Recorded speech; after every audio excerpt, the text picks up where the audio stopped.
Hello everyone, welcome to the channel concept clarity. आज की जो वीडियो है वो बहुत बच्चों ने हमसे बार बार एक क्वेश्चन पूछा था इंस्टाग्राम पे या फिर यूट्यूब पे कि मैम हम लोग 6 आवर्स डेली पढ़ रहे हैं और हम लोग अपनी ऐसे let's say answer sheet 30 pages की है तो हम 30 में से 29 पेजेस लिख के आ रहे हैं, बस स्टिल जो मेरे मार्क्स हैं वो अराउंड 65-70 के बीच में ही है, मेरे ज़्यादा नहीं आ पा रहे, जबकि डिस्पाइट द फैक्ट मैं पूरी आंसर शीट फिल करके आ रहा हूँ। तो इसका क्या रीज़न है मैम? तो यही एक इम्पॉर्टेंट बात मैं डिस्कस करना चाह रही हूँ कि अगर आप 6 आवर्स डेली पढ़ें या फिर you study 10 hours daily, doesn't matter if your answer presentation is not correct. Okay, तो या फिर if you fill your entire answer sheet but अगर आपका आंसर लिखने का तरीका सही नहीं है, यू आर लूजिंग मार्क्स, क्योंकि आपको जो मार्क्स मिल रहे हैं वहाँ पे वो आपके आंसर शीट को पूरा फुल करने के नहीं मिल रहे। वहाँ पे कुछ टर्म्स होते हैं जो एग्जामिनर लुक्स फॉर, तो वो जो सीक्रेट है अराउंड 90 मार्क्स लाने का वो कीवर्ड्स है। तो यही एक वीडियो है कि आज कीवर्ड्स कैसे पढ़ने हैं, कैसे कीवर्ड्स ढूंढने हैं एंड किस तरीके से अपनी आंसर शीट में आपको कीवर्ड्स लिखने हैं ताकि आपके भी अच्छे मार्क्स आएँ। ओके, तो देखिए कीवर्ड क्या होता है, एक हार्ट एंड सोल या एक कह सकते हैं life line of your answer है। विदाउट कीवर्ड अगर लेट्स से आपने पूरे 10 पेजेस लिख दिए एक आंसर में, ठीक है 10 तो कभी लिखोगे नहीं, लेट्स से 3 पेजेस लिख दिए 10 मार्क्स के पेपर में, बट जो आपने इंपॉर्टेंट लाइफ लाइन या जो उसका सपोर्ट सिस्टम होता है अराउंड 10 जो कीवर्ड्स हैं या फिर 5 कीवर्ड्स हैं उस आंसर के, अगर आपने वो नहीं लिखे तो फिर आपको अराउंड 10 में से 6 या 5 ही मिलेंगे जस्ट फॉर राइटिंग पेजेस। तो अगर आपने लेट्स से 2 पेजेस लिखे पर अगर आपने जो रिक्वायर्ड कीवर्ड्स थे वो लिख दिए, you can get 8 marks 9 marks. देखो 10 तो आई डोंट थिंक कभी एग्जामिनर देता है लेंथी आंसर्स में, सो 9 या 10, 9 या फिर 8 out of 10 you can definitely get. Okay, तो कीवर्ड्स लिखना बहुत ज़रूरी है। तो अब कीवर्ड्स ढूंढना कैसे हैं, हाउ यू कैन फाइंड? तो देखिए जैसे नर्वस सिस्टम होता है, नर्वस सिस्टम में हमें पता है 3 कीवर्ड्स आएंगे, जैसे what is a nervous system. Nervous system में आपके 3 कीवर्ड्स रहते हैं, फर्स्ट इज योर ब्रेन, फिर स्पाइनल कॉर्ड एंड नर्व्स। ये 3 कीवर्ड हैं, आपको 3 मार्क्स में से 3 मिल जाएंगे just for 3 words only writing. But अगर आपने नर्वस सिस्टम की पूरी कहानियाँ लिख दी, it is the system that helps the brain to read and write, it the system that the human do actions on this system only, this is responsible for the humans voluntary and involuntary actions, but आपने ये 3 words brain, nervous system, nerves and spinal cord, ये 3 word नहीं लिखे then doesn't matter, फिर आपको 3 में से examiner just for the sake of writing half marks दे देगा। तो इसलिए keywords are very necessary और ये keywords आपको लिखने ही लिखने हैं। लेट्स से आपको कोई आंसर नहीं आता, ठीक है 6 मार्क्स का ले लीजिए, कोई क्वेश्चन है 4 मार्क्स का, तो 4 मार्क्स का आपको एक आंसर नहीं आ रहा, पर अगर आपने लेट्स से खाली उसके इंपॉर्टेंट कीवर्ड्स लिख दिए तो आपको अराउंड 6 में से 3 मार्क्स, तो 50% मार्क्स तो मिल जाएंगे, it's despite the fact you have not elaborated that answer.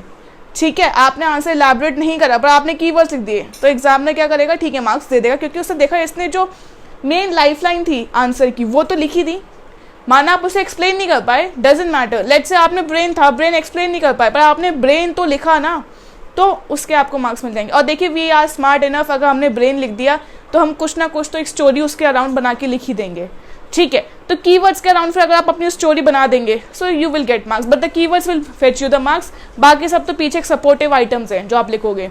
तो ये एक इंपॉर्टेंट बात रहती है कि अगर आपका आंसर रॉन्ग है, मतलब आपको उसका कुछ आइडिया नहीं पर आपको कीवर्ड्स याद हैं, तो आप कीवर्ड्स लिख दोगे तो यू विल गेट मार्क्स, ठीक है। दूसरी बात आती है, देखिए examiner don't have the time to read your answer sheet या फिर every line of your answer, क्योंकि उनके पास बंडल्स में कॉपीज़ होती हैं, तो वो यहाँ पे फिर आपकी कॉपीज़ चेक नहीं करते लाइक स्कूल टीचर्स, क्योंकि स्कूल टीचर्स के पास मैक्स टू मैक्स 100 कॉपीज़ होंगी, 200 उससे ज़्यादा नहीं, ठीक है। तो पर ये एग्जामिनर्स के पास बहुत कॉपीज़ होती है, daily they have to go for your copy correction. तो अब वो एक ही मोनोटोनस जॉब कर करके उनका भी थोड़ा सा माइंड चेंज हो ही जाता है, दे आर जस्ट लाइक हाँ हम मेन देख लेते हैं, हटा दो। तो इसलिए अगर आपने कीवर्ड्स लिखे होंगे examiner will give you full marks. आपने फिर आगे पीछे क्या स्टोरी लिखी है doesn't matter, your keywords will get you the marks. तो इसलिए एग्जामिनर के पास टाइम नहीं होता, मेक श्योर जो आप कीवर्ड्स लिखते हैं उन्हें अंडरलाइन और बोल्ड में लिखिए, ठीक है। And if you want you can write them in capital letters. तो जैसे कुछ एग्जाम्पल लिटरेचर के ले लीजिए, लिटरेचर में ऐसे जब प्रिंस ऑफ एरेगन आता है, प्रिंस ऑफ मोरक्को आता है, तो प्रिंस ऑफ मोरक्को पे पोर्शिया पहली बात क्या कहती है कि वो बहुत एरोगेंट बंदा है, ठीक है। नेक्स्ट वो क्या कहती है कि वो माना बहुत सारी प्रीचिंग्स वाला करता है। तो पोर्शिया ने एक कोट बोला था, क्या बोला था? It is easy to preach rather than to practise. तो ये एक लाइन है जो आप कह सकते हो, एग्जाम में आया कि what did Portia say to Nerissa regarding the prince of Aragon या फिर प्रिंस ऑफ मोरक्को, ठीक है, प्रिंस ऑफ मोरक्को। तो प्रीचिंग के बारे में पोर्शिया ने क्या बोला? अब आप बोलोगे कि पोर्शिया सेड कि when a person is preaching, when the person says something, they can't practice their own things because it is very tough.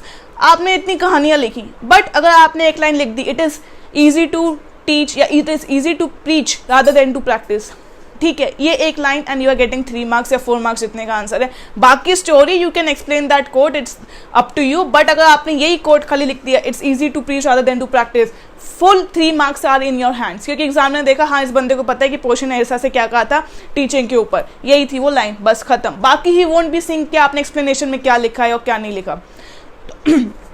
तो ये एक इंपॉर्टेंट बात है। जैसे इनकैप्सुलेशन की डेफिनेशन कंप्यूटर में, तो अगर इनकैप्सुलेशन में आपने नहीं लिखा कि it is a mechanism that binds and keeps the data safe from outside interference and misuse, अगर आपने data safe from outside interference and misuse नहीं लिखा और आप encapsulation का लिखते आ रहे हो कि it is used to protect the data, it is used to keep the data together on the computer memory, नहीं, it keeps the data safe and prevents it from outside misuse। ये अपने आप में definition है, it's done।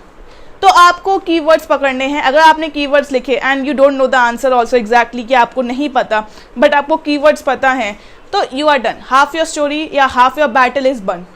आपने half your battle is won, कैसे? आपने अपना काम कर दिया है, ठीक है। तो बाकी no one reads your entire answer, या आपको ये नहीं कि बिल्कुल कुछ लिखना ही नहीं है उसमें, write properly, but make sure your keywords are there so that you can won your half your battle. Okay, so that's what it for the day, कि आपको मैंने बता दिया कि आखिर कीवर्ड्स क्यों नेसेसरी हैं और किस तरीके से कीवर्ड्स आपको लिखने हैं अपने आंसर में, और कैसे अगर आपको मार्क्स कम मिल रहे हैं आंसर्स में और कभी ऐसे आपको नहीं पता कि आपका इसका आंसर एग्जैक्टली है क्या, तो अगर आप खाली कीवर्ड्स ही लिख देंगे तो आपको किस तरीके से मार्क्स मिलेंगे। So that's it for the day. Thank you for watching the video and keep sharing the video with your friends. Thank you for watching.